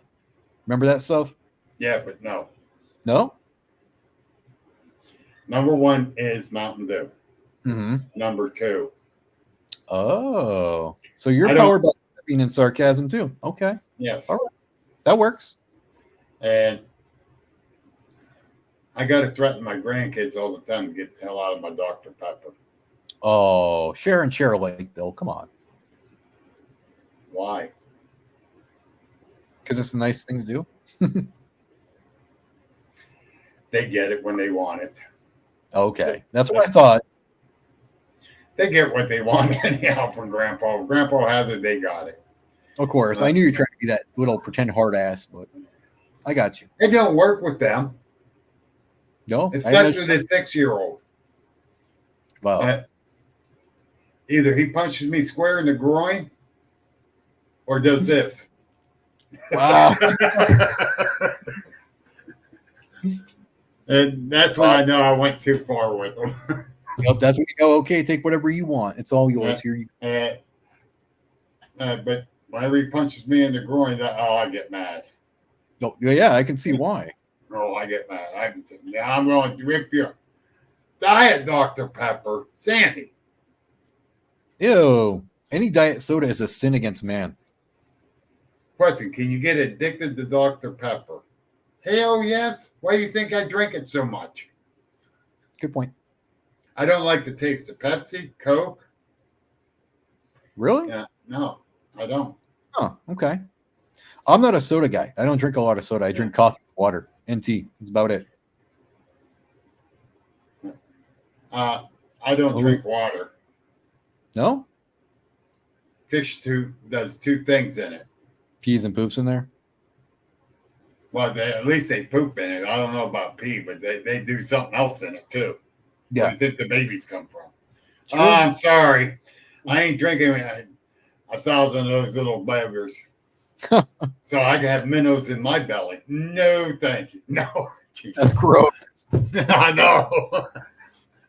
You went there. You Free actually sushi. Free sushi.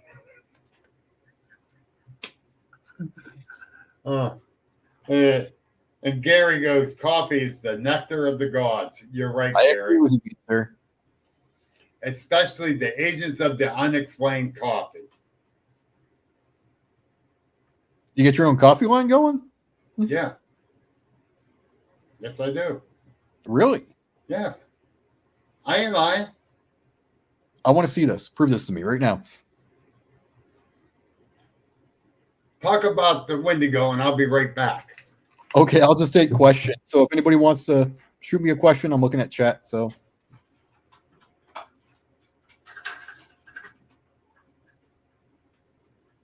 14 or more cups. Wow. If I had 14 cups, I'd be up for like 3 days straight.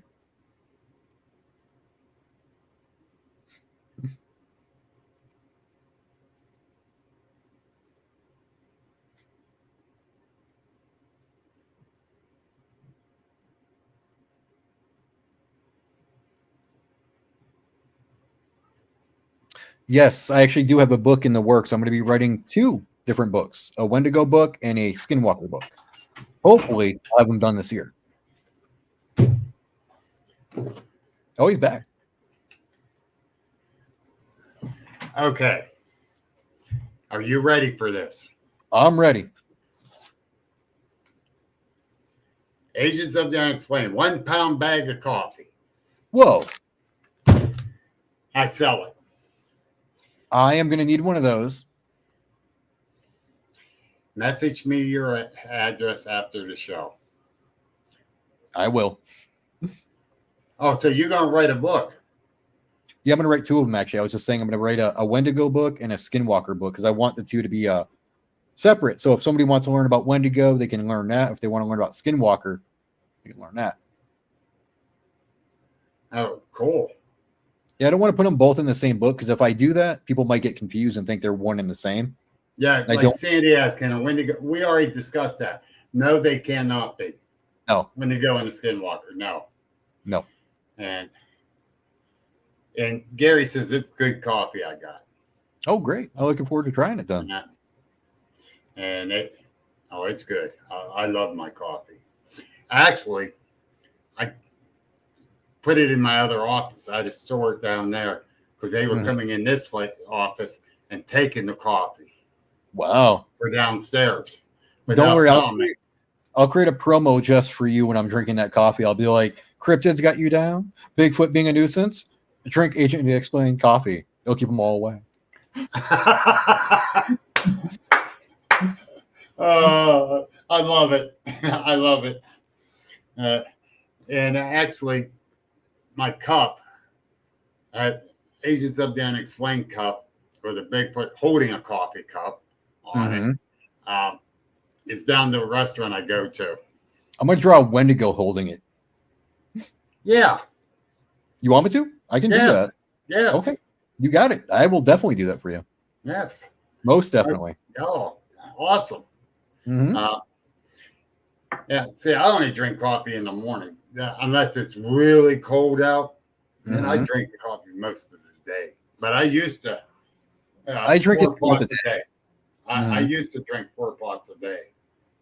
Wow. Woo. Yeah, I was always on the go. Were you ever just like jittery though, just shaking? I mean, that's a lot of caffeine. Not that often. But and this ain't, the Starbucks top line, super high caffeinated, that tastes like grit coffee. Nice. Yeah, I don't like Starbucks. I have actually not been to Starbucks in like 7 or 8 years. I refuse to go. Yeah, me too. I ain't gonna pay that kind of money. Yeah, no. Mm-mm. Unnecessary. Very. Mhm. $7 for a cup of coffee. Yeah, and all the lingo they use when you're ordering that coffee, it's gibberish to me. I'm like, just give me a black coffee. A friend of mine was in the hospital, and she needed a Starbucks coffee. Oh boy. So I stopped at Starbucks. I'm in line. I call her. So I'm in line. I know there's a certain way you got to say this. So when I go to order, I'm holding you up to the speaker, and you can order it. There you go. Best way to do it. That's what I would have done too. But no, I end up, they couldn't actually hear her, so I had to repeat what she was saying. Okay. I would just screwed it up. Like, here, this is what I want. Here.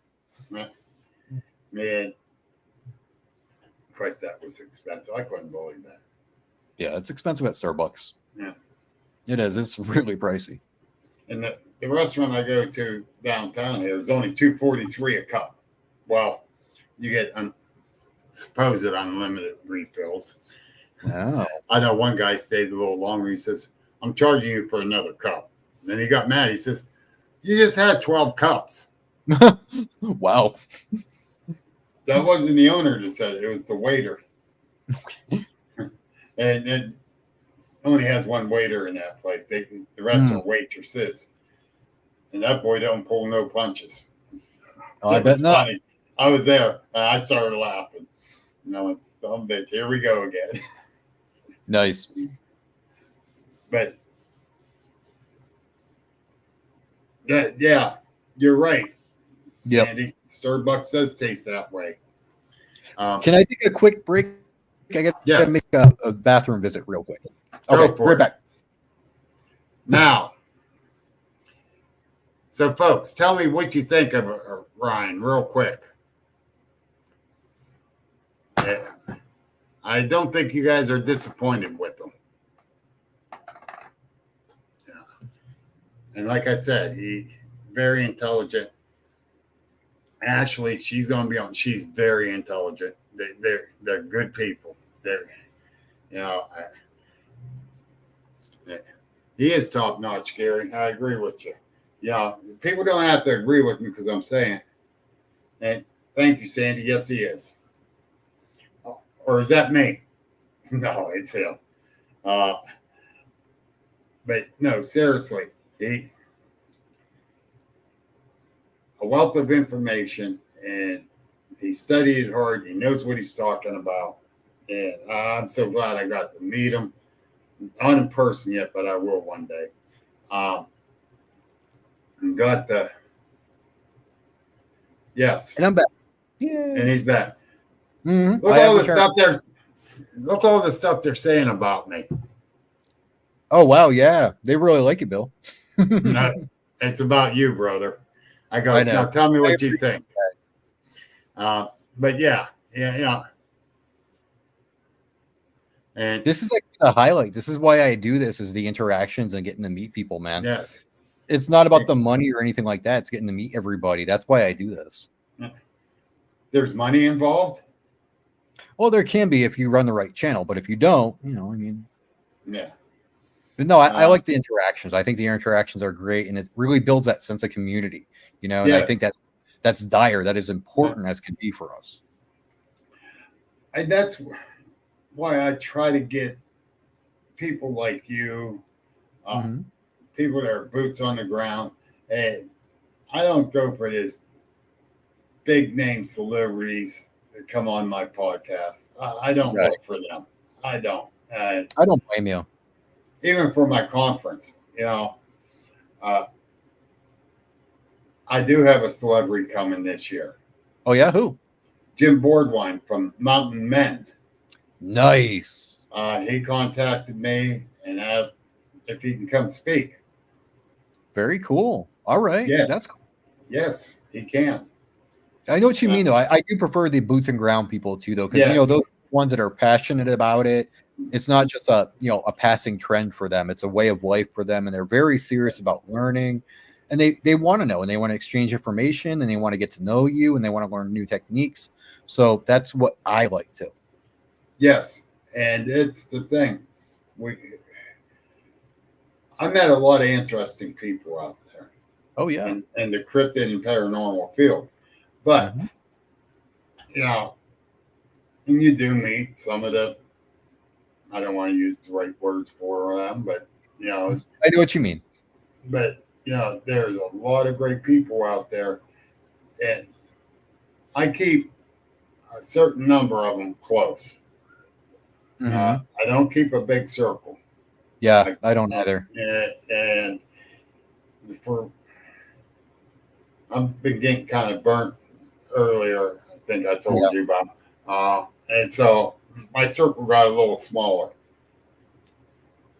Yeah, and that's how it goes. I mean, throughout the years, you're going to learn your circle kind of dwindles down less and less and less and Mm-hmm. less.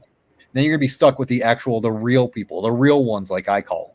So Yes, very much so. And yes, Albert, we did talk about Dogman yeah, we talked a little bit about it, a not too little much.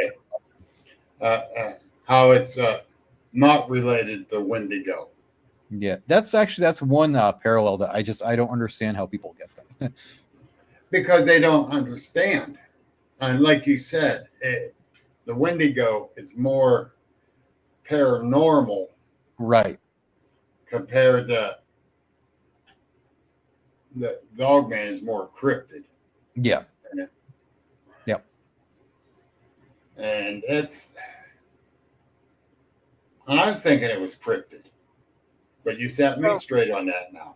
Yeah, I used to think it was too when I first started researching it, because I was new to the Wendigo topic.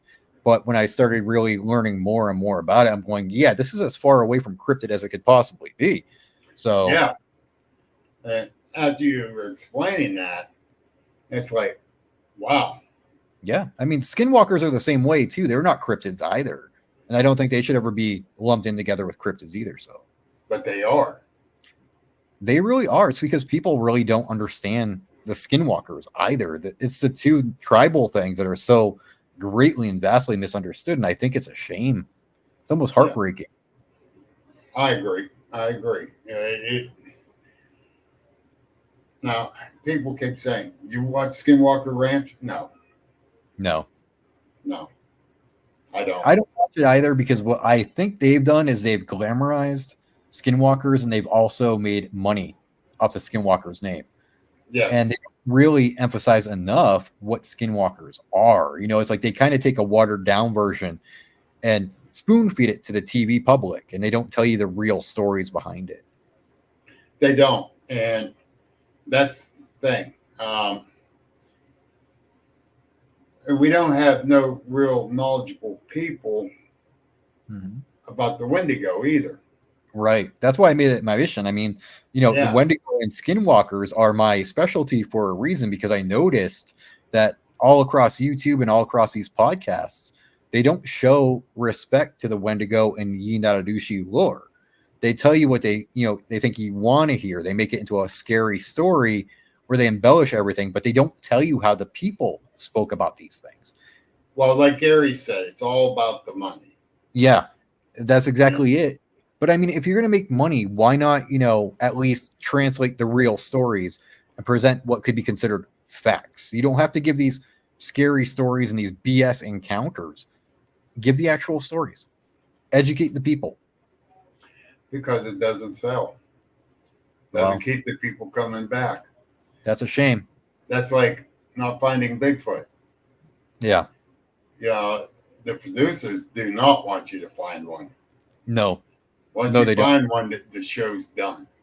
And it's all about money. Yeah. Yeah. Good night, buddy.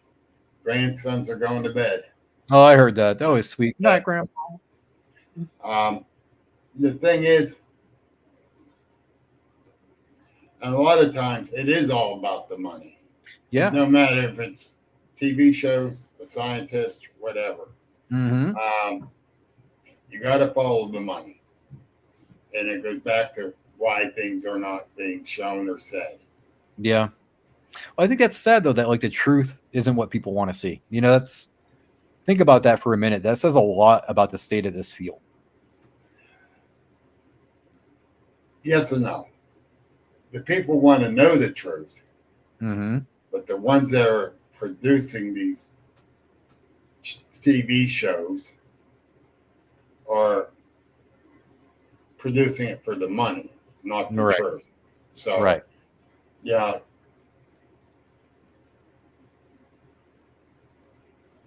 Gary, no, if you found one, it would just be the beginning. Yes, I agree. I wouldn't say it's over, but the TV show will be over.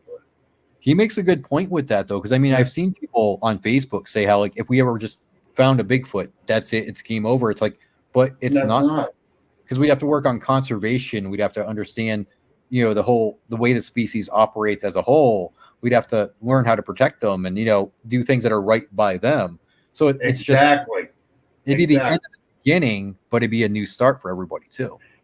I was asked by Michael W. Cook. Mm-hmm. He goes, now I've been asking a lot of people. And he says, I want a truthful answer from you. Mm-hmm. He goes, now, if a body of a Bigfoot is found, Okay. would you say, that's it, I'm done researching? Or would you keep trying to research more? I says, I'm telling you right now, I already know they're out there. I saw one. Mm-hmm. So finding a body don't mean shit to me. Right. I got so much more to learn. So my research is never going to be done. Yeah, I don't think people understand that. I think they think that once we have one answer, that's it. We can walk away from everything and just, throw all our notes away and be like, that's it, we're done. No. Well, No. he had quite a few people who said, well, I'm done research. Then you're only in it for the money and the glory. Get the hell out of the research. Yeah, I did say that. I come straight out and said that to him. Good. You should say that. It's if you're only going wait till a body's found, kiss my ass, get away from me. Yep. Conservation being great, but people would probably destroy the habitat for the sake of conservation. Sandy's saying, no, not really, Sandy. No, because I mean, like, for conservation, Sandy, we would have to actually consider the habitat and be like, what can we not and what can we do? Because we don't want to change things so drastically that, we cause their extinction. So we'd have to look at it and say, okay, we have to maintain the fragile ecosystem and leave it the way it is without interfering too much. Exactly. And I do believe the government knows they're out there. I do believe that. And I do believe they're not going to say, yes, they are there, because look what they did with the spotted owl. Yeah. They shut down the lumber industry, which shut down the paper industry. Yep. They shut down the drilling, which the government is basically doing right now anyhow. True. But billions and billions of dollars were lost when they no more allowed till we figure out how to save the spotted owl. True. They did do that, yes. And I remember that was a big uproar. Mm-hmm. And the way I look at it is they don't want to do that again. No. And I agree with that part. But don't lie to us. Yeah, there's no need to lie. It's like, just open up about everything. Let us know what you know, and let's work together, Yeah. Oh, share what you know. But yeah, like they did with the UFOs. Right. Yeah. Yeah. They, out of several warehouse full of information, they released a book that thick. Mm-hmm.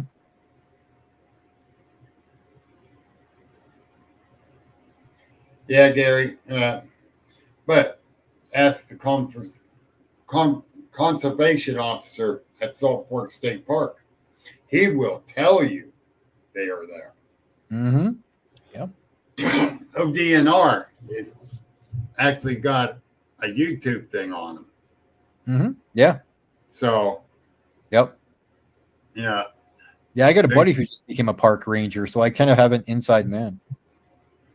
No, I see how you are. Yeah. Yeah. But yeah, the thing is, we need to under, understand what they're doing, how they're doing it, why they're doing it. Well, I know why they avoid people. I don't like them either. Yeah, I avoid people too, man. Yeah. I'm more like a dragon. I stay in my cave all day.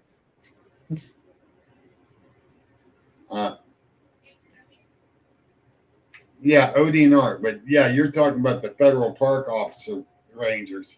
Yeah. Talk to the right one, you'll find out. Yeah. There's somebody out there that's willing to talk. He's just gonna hit him at the right time and the right way. Yes. That's the thing. And that we had a park ranger that down there at Southport came up and was talking to us when we were at the handicap area. What's up, buddy? You wake up. Hey, buddy. Hey, Duke. What are you doing, dude? Hey, Duke. Oh, big stretch. No, welcome to the podcast, Duke. Hi, buddy. Yep, that's my right there. My Atlas, I keep down away from the door, and Venus, she'll lay right by the door till I come out. Oh, he's an old boy. Actually, she heard my name. She pushed against the door. He doesn't look it. He's 14 years old, though. I've had him for God 14. bless him. Yeah. He's a spry little guy, so that's Venus my boy. is going on 7 or 8. Wow. And Atlas is 2. Oh, they're youngins. And who said hi to Duke? Everybody knows Duke. That's the funny thing. My dog's more popular than I am. I think it was Grace. Yep, it was Grace. Yep. My Everybody phone's knows. going slow. Everybody knows. Duke's the man. Yes, he is. That's my Yeah. boy. Yeah. That's my dude. Yeah. You see his But- tail going. What's up, Duke? You gonna say hi? Yeah. His tail's going. He's saying hi to you. Yeah. But like with Venus, we rescued her from Texas. We Wow. a rescue up here got her and brought her up. She was 68 pounds when we got her. Whoa. She is now 105 pounds. Very good. You've been treating her right. She's I a like pig. She's a pig. Nothing wrong. Nothing wrong with it, man. Till Atlas or JoJo, Jack's little dog, go to the food dish. She's right there, weaseling in to eat it before they do. Yeah, I that's gotta him. chase her away from him. That's what he's like too. The minute you got food, he's like, "Hello." Yes. And now, Atlas, Venus is a full-blooded shepherd. Okay. Wow. And I told the rescue lady, I need a puppy, full-blooded shepherd, Nice. male. About a month after we got Venus, she calls me. She says, I know you said you want a full-blooded male, but we're bringing up a family of shepherd golden lab mix. Whoa, that's a pretty mix. I don't know. Let me see pictures. We got Atlas. There you go. But one of the siblings, the person that got one of the siblings, had the DNA tested. Mm-hmm. No golden lab. Oh. Huh. Great Pyrenees mixed with shepherd. Whoa. Oh wow. Big paws. Yeah. Yeah, he's part Basenji Hound. He's Border Collie, Shepherd, and Basenji Hound. Wow. So he's Beautiful. very quiet. He doesn't bark. He actually does not bark at all. Sweet. Yeah, he's a quiet boy. Teach these ones that. But anyhow, it's going on 9 o'clock. Yes, it is. Well, it's going on 7 o'clock your area. Mm-hmm. Yeah, I noticed that. Let's call it an evening. All right. Okay. Cool. Send me your address. I will. I can send you coffee. Awesome. I'm looking forward to trying it. Yeah, and well, we'll be talking off and on Messenger. Oh, Anyhow. yeah. I'll have to shoot my phone number, too. I'll send you my phone number so you can call. Yeah, awesome. Great. Okay. And All right. I'd love that. And everyone that's still left out there, thank you for listening. Thank you for asking the questions. Yeah, you guys were great. I know Ryan appreciated it. I appreciate it. Thank you all so much. And we'll catch you next week. All right. Take care, Bill. Oh, wait a minute. Let me tell them what we're having next week before we jump out of here. Okay. On the wrong month, Bill. Come on. We're not going back that far. Oh, yeah. Dark Depth Stories will be on. He has several stories he wants to share with us. I'll be tuning in. That's going to be very interesting. And I'm not sure what the stories are, but he hasn't told me. So we're going to go from there. Awesome. All right. Take care, everybody. Thank you, everyone. And we'll talk to you soon.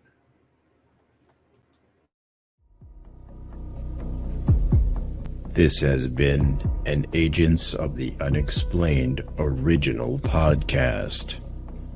Like us on Facebook, subscribe and view on YouTube, and please visit our store link in the bio.